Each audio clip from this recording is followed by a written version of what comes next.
열 처녀에 관한 비유였습니다. 슬기로운 다섯 처녀와 미련한 다섯 처녀의 차이는 기름을 준비했느냐의 여부였습니다. 신랑이 언제 올지 모르기에 등이 꺼지지 않게 기름을 준비하는 자가 되도록 주님께서는 비유로 말씀하셨습니다.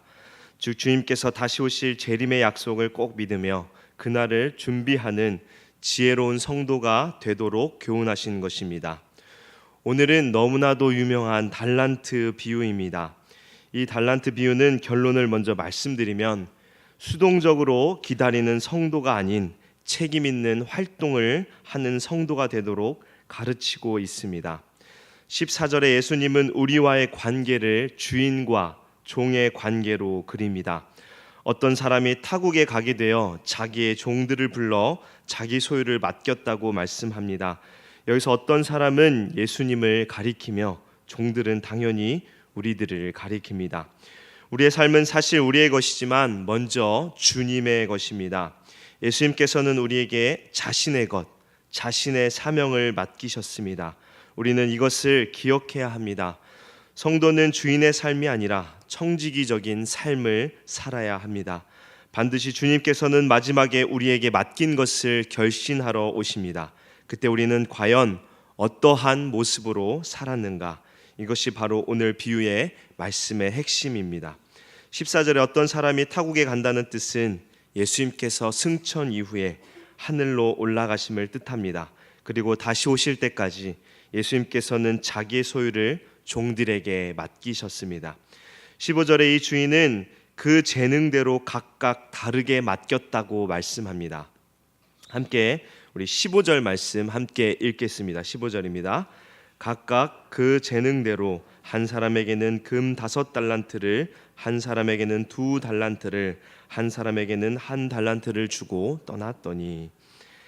달란트는 화폐가 아니고 무게의 단위입니다. 그리고 무게의 단위 중 가장 큰 단위가 달란트였습니다. 보통 한 달란트의 가치는 일반 노동자가 거의 20년 동안 일을 해야 벌 수 있는 거액이었습니다. 결코 작은 돈이 아닙니다. 이 큰 돈을 각각 재능대로 맡기셨습니다. 주님께서는 분명 사람마다 다른 재능을 주셨고 그 능력의 크기가 다름을 말씀하셨습니다. 우리는 세상 사람들의 관심처럼 무엇을 가졌는가 여기에 관심이 많습니다. 그리고 많이 가진 자를 성도들도 때로는 부러워하며 그것을 시기할 때도 있고 때로는 하나님께서 불공평하다고 생각합니다.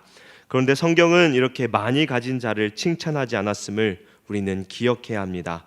무엇을 가졌는지가 아니라 주신 재능을 가지고 어떻게 살았는가에 성경은 관심이 있고 우리 또한 여기에 집중해야 합니다. 하나님은 얼마나 많이 맡았는가가 아니라 맡은 일에 얼마나 충성하였는지를 보시는 분입니다.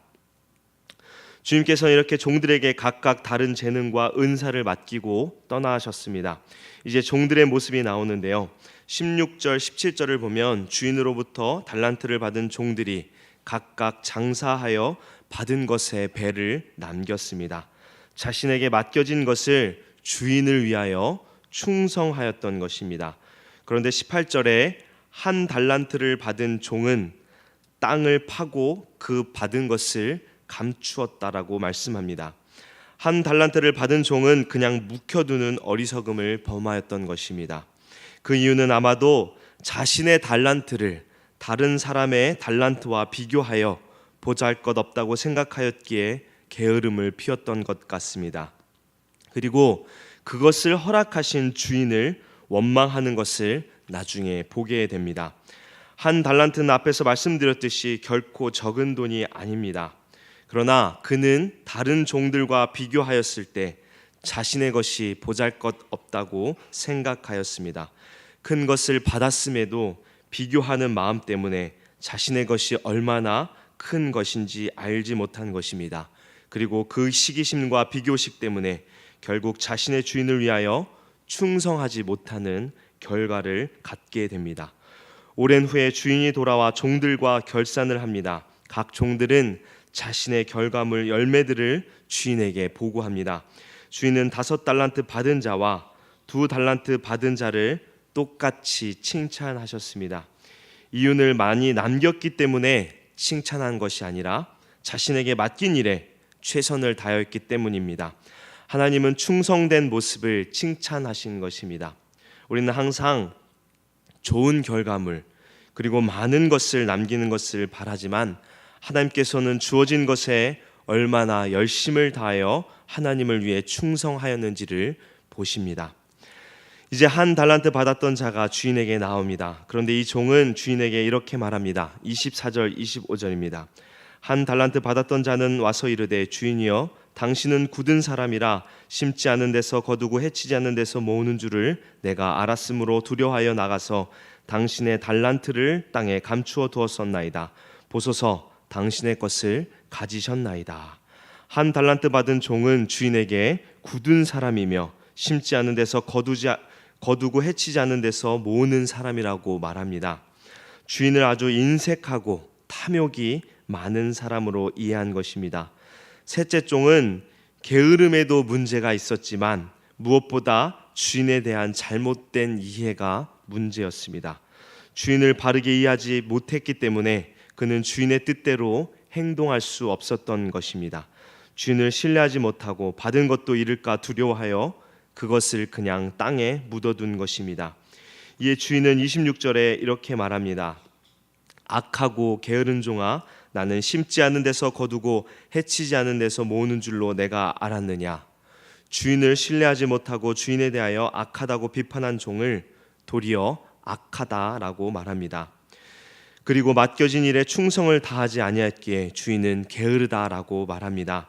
27절은 하나님을 오해할 소지가 있는 구절인데요. 27절의 말씀은 이런 뜻입니다.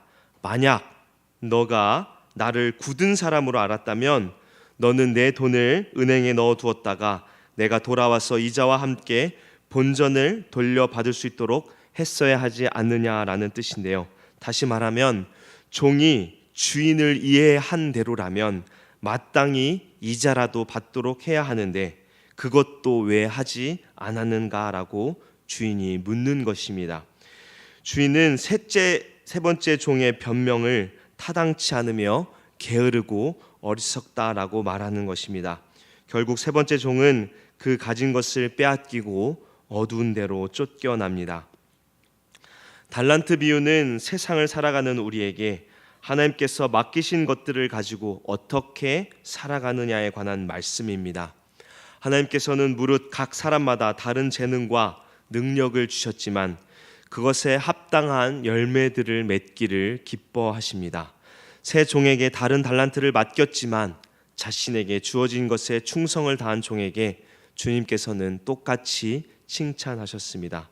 그 이유는 주인의 마음을 이해하며 주인을 위하여 살았기 때문입니다. 그러나 세 번째 종은 자신의 것을 다른 이와 비교하며 오히려 주인을 악하게 비판하였습니다. 그리고는 주어진 시간 동안 게으르게 살았고 결국 주인이 돌아와 결산할 때 혼자 빼앗기고 내쫓겼습니다. 예수님의 달란트 비유는 재림을 바라보는 성도들에게 주신 말씀입니다. 주님이 다시 돌아오며 그때 반드시 우리에게 맡겨주신 것에 대하여 결신하신다는 것입니다. 그때 우리는 어떻게 살았는지 평가를 받을 것입니다. 그리고 예수님은 우리가 세 번째 종처럼 무익한 종들이 되지 않기를 원하십니다. 그렇게 무엇을 가지고 있는지가 아니라 허락하신 재능과 은사를 하나님을 위하여 바르게 사용하는 성도 되기를 바랍니다. 그래서 하나님 나라에 들어가기에 합당한 자로 칭찬받는 성도 되기를 주님의 이름으로 축원합니다. 함께 기도하겠습니다. 은혜로우신 주님,